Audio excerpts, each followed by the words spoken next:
خلفائے راشدین کی نماز جنازہ کس نے پڑھائی؟ یعنی حضرت سیدنا ابوبکر صدیق، عمر فاروق، حضرت عثمان غنی، حضرت علی اور حضرت حسن رضی اللہ تعالیٰ عنہ کی نماز جنازہ کس نے پڑھائی، اس کی تفصیل کیا ہے؟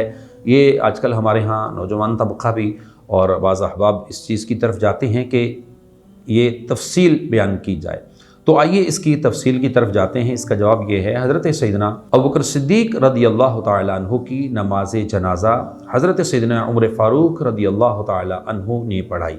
طبقات کبریٰ کے اندر اس کو ذکر کیا گیا ہے۔ اسی طرح کتب احادیث اور تواریخ کی کتب کا مطالعہ کرتے ہیں تو پتہ چلتا ہے حضرت سیدنا عمر فاروق رضی اللہ تعالیٰ عنہ کی نماز جنازہ حضرت سیدنا صہیب رضی اللہ تعالیٰ عنہ نے پڑھائی۔ اس کو بھی طبقات کبریٰ میں ذکر کیا گیا۔ اسی طرح حضرت سیدنا عثمان غنی رضی اللہ تعالیٰ عنہ کی نماز جنازہ حضرت سیدنا زبیر رضی اللہ تعالیٰ عنہ نے پڑھائی۔